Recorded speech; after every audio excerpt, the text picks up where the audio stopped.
Hello viewer, welcome back to our channel maths zone with BP. मैं संजीव कुमार आज आपको class 12 अर्थशास्त्र की चैप्टर 5 जो हमारी ग्रामीण विकास है, जिसको रूरल डेवलपमेंट कहते हैं, उसकी आज मैं आपको डिटेल जानकारी दूंगा। तो आइए हम स्टार्ट होते हैं।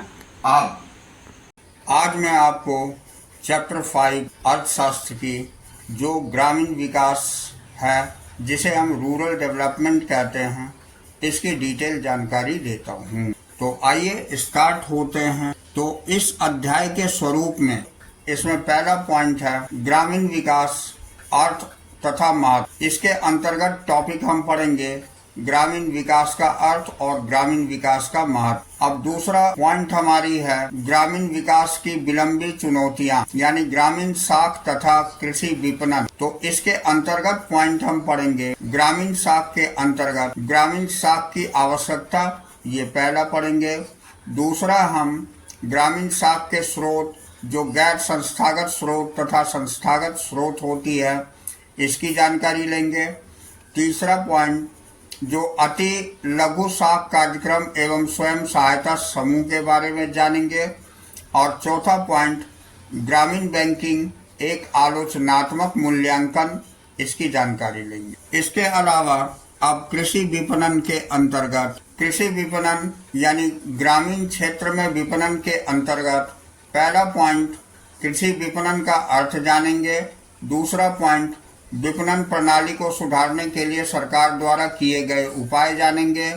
और तीसरा वैकल्पिक यानी उभरते विपणन माध्यम की जानकारी लेंगे। अब इसके अंतर्गत तीसरा टॉपिक है हमारी ग्रामीण विकास की उभरती चुनौतियां, यानी उत्पादन क्रियाओं का विविधीकरण तथा जैविक कृषि। तो इस टॉपिक के अंतर्गत इसकी पॉइंट्स देखेंगे।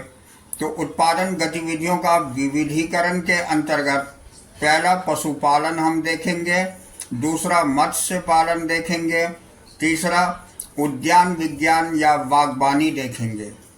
अब हम जैविक कृषि के अंतर्गत पहले पॉइंट जैविक कृषि की अवधारणा जानेंगे, दूसरी पॉइंट जैविक कृषि के लाभ जानेंगे और तीसरी पॉइंट जैविक कृषि की सीमाएं जानेंगे। तो इस तरह आपने देखा कि हम इस चैप्टर के अंतर्गत 3 मेन पॉइंट्स की चर्चा करेंगे, जिसके अंतर्गत ये सारे टॉपिक की विशेष जानकारी प्राप्त करेंगे। तो आइए अब हम अगला टॉपिक जो हमारा ग्रामीण विकास, इसका अर्थ तथा महत्व, ये जानकारी प्राप्त करेंगे। तो rural development meaning and significance की जानकारी लेते हैं। तो सबसे पहले अर्थ यानी कि मीनिंग जानते हैं। तो ग्रामीण विकास का अर्थ ग्रामीण क्षेत्रों की सामाजिक एवं आर्थिक समृद्धि के लिए एक नियोजित कार्यविधि यानी एक्शन प्लान से है। यह नियोजित कार्यविधि ग्रामीण क्षेत्रों में विलंबी यानी लिंगरिंग तथा उभरती यानी इमर्जिंग चुनौतियों पर ध्यान केंद्रित करती है। अब इसके अंतर्गत नेक्स्ट पॉइंट में मुख्य विलंबी चुनौतियां इस प्रकार हैं। पहला होता है ग्रामीण साख यानी रूरल क्रेडिट की चुनौती, तथा दूसरा है ग्रामीण विपणन यानी रूरल मार्केटिंग की चुनौती। अब हम उभरती चुनौतियों में मूल रूप से सम्मिलित है, वो क्या सम्मिलित है इसकी जानकारी लेते हैं। तो यहाँ हम देखेंगे उभरती चुनौतियों के मूल रूप में सम्मिलित है। पहली पॉइंट उत्पादन क्रियाओं के विविधीकरण यानी डाइवर्सिफिकेशन ऑफ प्रोडक्टिव एक्टिविटीज की आवश्यकता, तथा दूसरी पॉइंट जैविक कृषि यानी ऑर्गेनिक फार्मिंग की आवश्यकता। तो यहाँ अब हम इसके बारे में थोड़ी सी नोट्स जान लेते हैं। तो भारत में ग्रामीण विकास के संदर्भ में कुछ विलंबित तथा उभरती चुनौतियां हैं। 2 प्रमुख विलंबित चुनौतियां इस प्रकार है, जिसमें पहला है ग्रामीण साख और दूसरा है ग्रामीण विपणन। तो 2 प्रमुख उभरती चुनौतियों से सम्मिलित है। पहली पॉइंट इसमें उत्पादन क्रियाओं तथा विविधीकरण है, तथा दूसरी पॉइंट इसमें जैविक कृषि है। तब ग्रामीण विकास की नियोजित कार्यविधि यानी एक्शन प्लान के मूल तत्वों में इन चुनौतियों के अतिरिक्त अन्य तत्व भी सम्मिलित होते हैं, जो कि इस प्रकार है: यातायात के साधनों का विकास तथा ग्रामीण क्षेत्रों को शहरी क्षेत्रों के साथ जोड़ा जा सके। दूसरा पॉइंट, ग्रामीण क्षेत्र के लिए बिजली या ऊर्जा का प्रावधान। और तीसरा पॉइंट हमारी सिंचाई के अस्थायी साधन तथा चौथा पॉइंट है कृषि संबंधी अनुसंधान की सुविधाएं आदि। हालांकि वर्तमान अध्याय केवल 4 मूल तत्वों पर ही ध्यान केंद्रित करता है, जैसा कि पाठ्यक्रम में निर्देश। तो आइए अब हम इसके महत्व के बारे में जानकारी प्राप्त करते हैं। तो ये है हमारी महत्व यानी सिग्निफिकेंस। तो इसमें हम देखेंगे निम्नलिखित अवलोकन भारत में ग्रामीण विकास के महत्व पर प्रकाश डालते हैं, जिसमें पहली पॉइंट, हमारी जनसंख्या का अधिकांश भाग ग्रामीण क्षेत्र में रहता है, जो बहुत अधिक निर्धनता से पीड़ित है। जब तक आर्थिक विकास को ग्रामीण क्षेत्रों की समृद्धि तथा विकास से नहीं जोड़ा जाएगा, तब तक अर्थव्यवस्था का संपूर्ण विकास दूर का स्वप्न बना रहेगा। अब दूसरी पॉइंट, वर्ष 1991 के सुधार मूल रूप से औद्योगिक विकास तथा बाहरी व्यापार पर केंद्रित थे। इसके अंतर्गत कृषि क्षेत्र की अवहेलना की गई थी। सुधार कार्यक्रमों की प्राथमिक कार्यसूची में कृषि के निवेश कभी भी नहीं था। दूसरा पॉइंट, परिणाम स्वरूप एक ओर सकल घरेलू उत्पाद में संपूर्ण वृद्धि तथा दूसरी ओर कृषि क्षेत्र में समृद्धि के बीच गहरी खाई उत्पन्न हो गई। अब हम नेक्स्ट देखेंगे तो ऐतिहासिक रूप से विकसित देशों की समृद्ध प्रक्रिया का मुख्य कारक औद्योगिक क्षेत्र की समृद्धि प्रक्रिया रही है, परंतु कृषि क्षेत्र की समवर्ती समृद्धि यानी कॉन्करेंट ग्रोथ के बिना नहीं। तो ये हम इसके महत्व देख रहे हैं। अब इसका अगला पॉइंट जो हमें दिखाता है, परंतु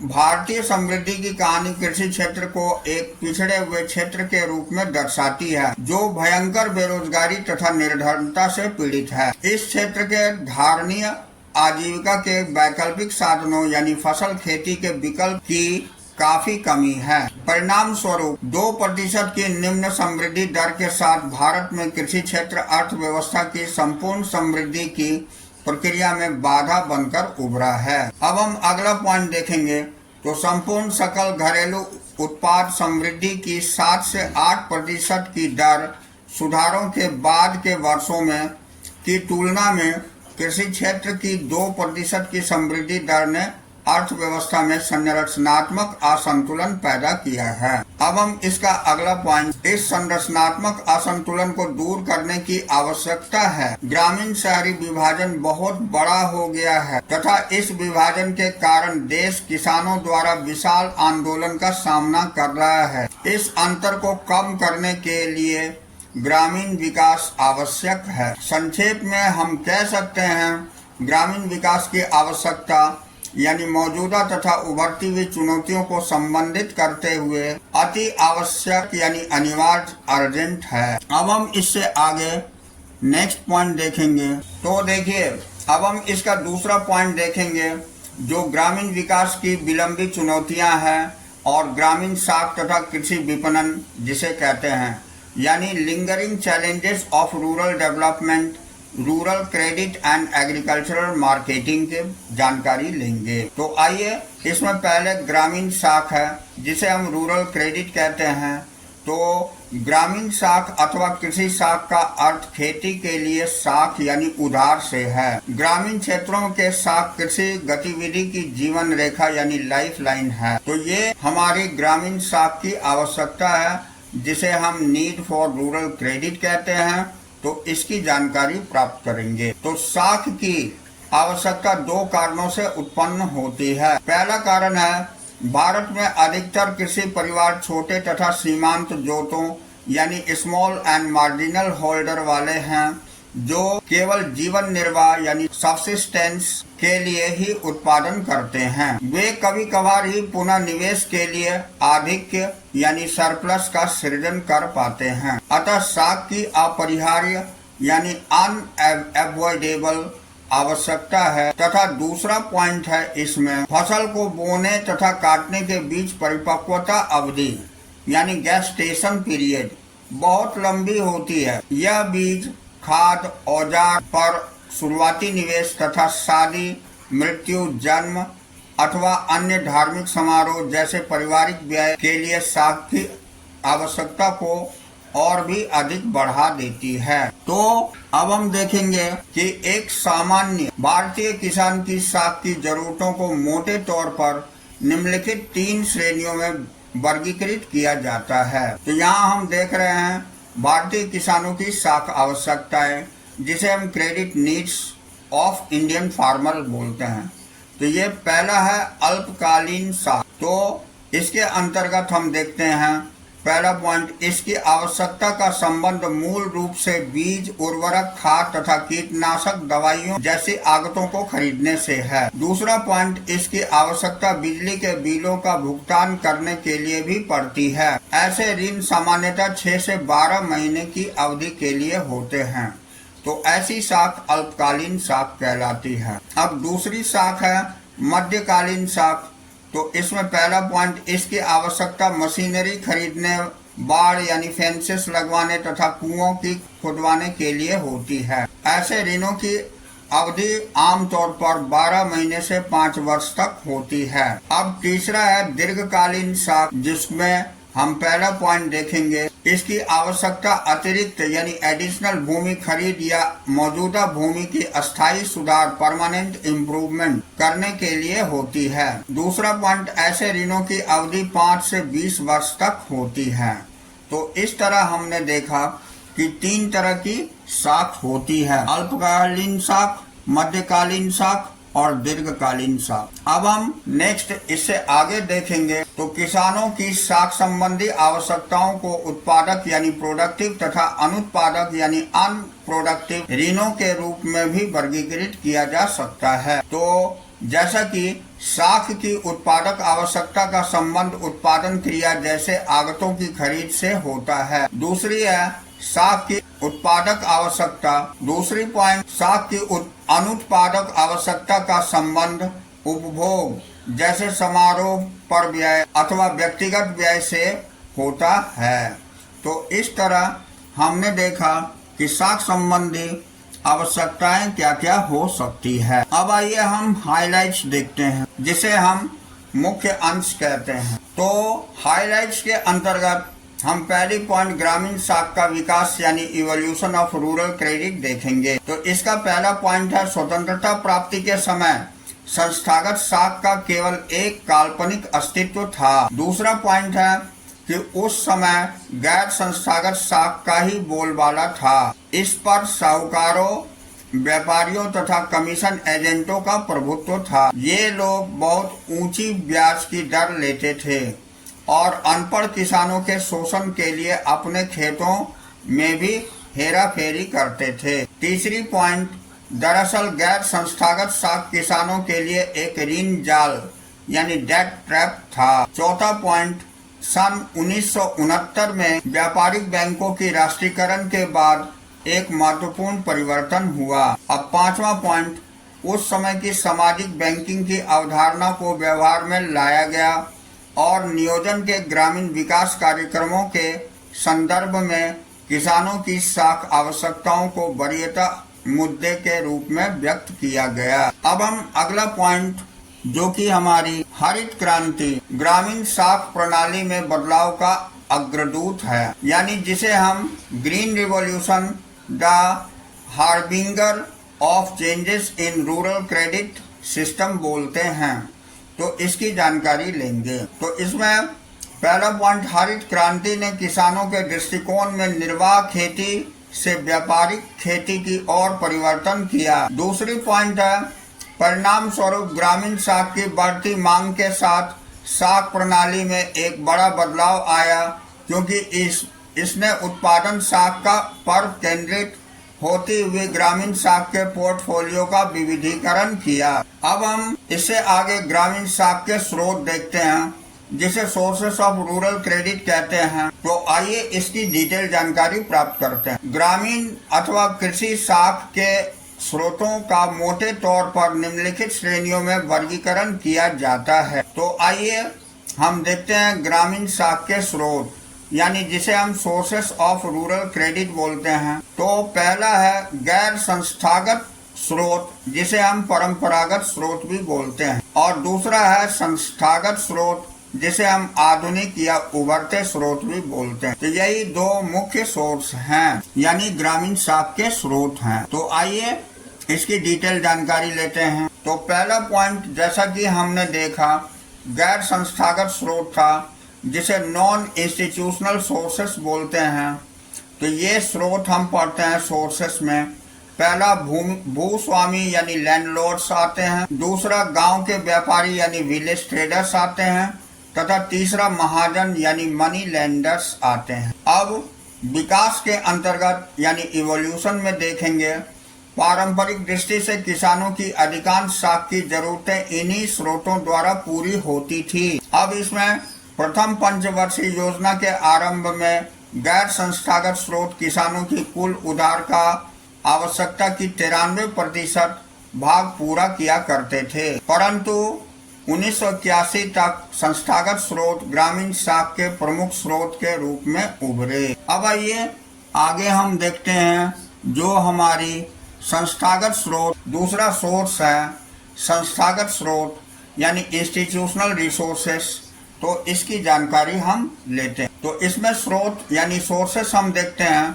पहला सरकार होता है यानी गवर्नमेंट, दूसरा सहकारी समितियां होती है यानी कोऑपरेटिव्स, और तीसरा व्यापारिक वाणिज्यिक बैंक होता है यानी कॉमर्शियल बैंक। चौथा इसमें क्षेत्रीय ग्रामीण बैंक जिसे हम रीजनल रूरल बैंक बोलते हैं। अब इसका विकास देखेंगे यानी इवोल्यूशन। तो प्रथम पंचवर्षीय योजना के आरंभिक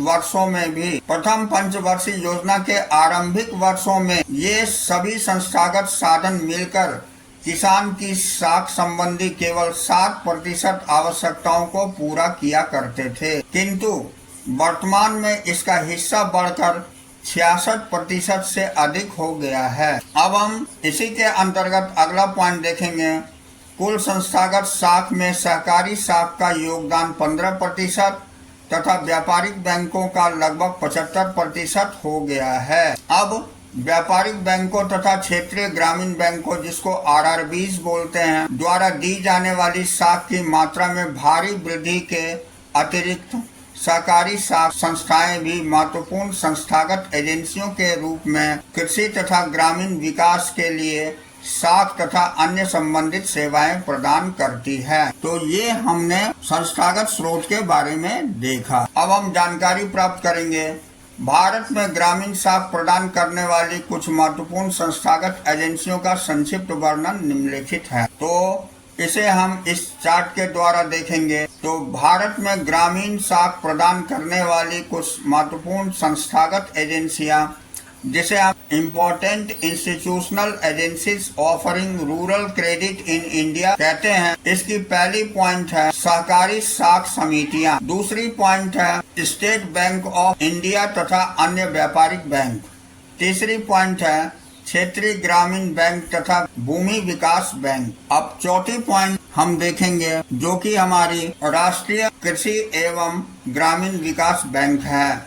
तो आइए इन सभी बैंकों के बारे में जो साख प्रदान करती है इसकी डिटेल जानकारी प्राप्त करते हैं। तो पहली पॉइंट इसके अंतर्गत सहकारी साख समितियां हैं जिसे हम कोऑपरेटिव क्रेडिट सोसाइटीज बोलते हैं। अब किसानों को सहकारी साख समितियां पर्याप्त मात्रा में उचित ब्याज दरों पर साख प्रदान करती है। ये समितियां कृषि कार्यों के नियोजन में उनका मार्गदर्शन करती है तथा उनकी उत्पादकता को बढ़ाने में सहायता करती है। उसके बाद यानी वर्तमान समय में सहकारी समितियों का कृषि साख प्रवाह में 16 से 17% का अंशदान है। अब हम सहकारी साख समितियों का निम्नलिखित मूल उद्देश्य पर ध्यान केंद्रित करती है। तो पहली पॉइंट हम देखेंगे कि किसानों को समय पर तथा शीघ्र साख सुनिश्चित कराना। दूसरी पॉइंट है साख एजेंसी की रूपरेखा में महाजन के प्रभाव को धीरे धीरे समाप्त करना। तीसरी पॉइंट है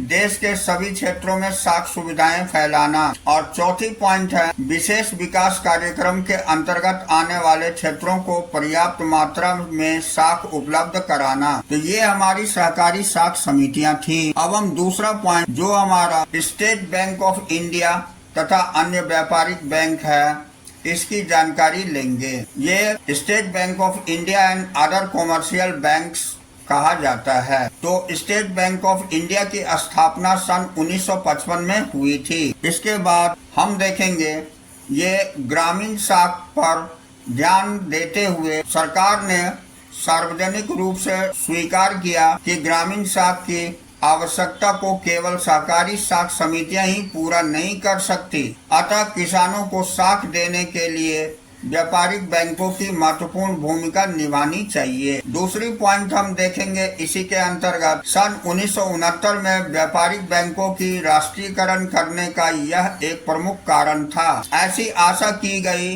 कि राष्ट्रीयकृत व्यापारिक बैंक अपने शाखा विस्तार कार्यक्रम द्वारा किसानों को प्रत्यक्ष रूप से तथा सहकारी समितियों द्वारा अप्रत्यक्ष रूप से साख उपलब्ध कराएंगे। अब हम इसका तीसरा पॉइंट जो क्षेत्रीय ग्रामीण बैंक तथा भूमि विकास बैंक है इसकी जानकारी लेंगे, जिसे हम रीजनल रूरल बैंक यानी RRBs and land development banks भी बोलते हैं। तो ये क्षेत्रीय ग्रामीण बैंकों तथा भूमि विकास बैंकों की स्थापना पिछड़े जिले तथा दूरस्थ ग्रामीण क्षेत्रों में साख की पूर्ति को प्रोत्साहित करने के लिए की गई थी। ये बैंक अपना कार्य जिला स्तर पर स्थानीय स्टाफ की सहायता से संपन्न करते हैं। इन्हें आदेश है कि मुख्यतः ग्रामीण जनसंख्या के कमजोर वर्गों को ही साख प्रदान करें। अब हम चौथा पॉइंट इसके अंतर्गत देखेंगे जो हमारी राष्ट्रीय कृषि तथा ग्रामीण विकास बैंक नाबार्ड है,